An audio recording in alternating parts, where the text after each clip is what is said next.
આગળ વાત કરીએ તો ચોટીલા ચામુંડા માતાજીના મંદિર નજીક સરકારી જમીનમાં બનાવાયેલી ધર્મશાળા નવગ્રહ યાત્રી ભવન પર તંત્રનું બુલડોઝર ફરી વળ્યું। દબાણ હટાવતા દરમિયાન મંદિરના મહંત અને ચોટીલા પ્રાંત અધિકારી વચ્ચે બોલાચાલી થઈ હતી। મહંતને ચોટીલા પોલીસ સ્ટેશન લઈ જવાયા। સરકારી જમીન પર ગેરકાયદે ધર્મશાળા ઊભી કરી દેવાઈ હતી અને પ્રત્યેક રૂમનું ભાડું 2 દિવસનું 2000થી વધુ વસૂલાતું હતું।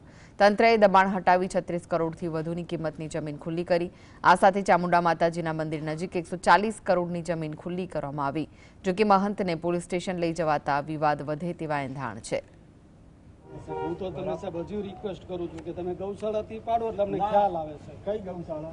આ ત્યાં છે, ત્યાં ગૌશાળા છે, અહીંયા મંદિર છે, બરાબર। એ તો બધું અહીંથી જ છે, અહીંથી જ લેતા। એવો જે તહેવાર આવતો હોય છે ત્યારે મોટી સંખ્યાની અંદર યાત્રાળુઓ ઉમટી પડતા હોય છે, તો ત્યારે એમને ટ્રાફિક ના નડે અને સરળતાથી દર્શન થઈ શકે તેના માટે આ 40 ફૂટનો રસ્તો મૂકવામાં આવેલો હતો।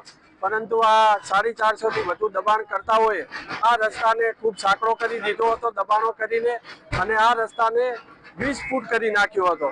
જેથી ગઈકાલે પણ એમને સમજૂત કરવામાં આવેલા હતા ને એમાં ઘણા બધાએ સ્વેચ્છાએ પણ દબાણ દૂર કરી દીધા હતા। જેને નથી કર્યા એને આજે સવારથી જ આ ડિમોલેશનની કામગીરી ચાલુમાં છે।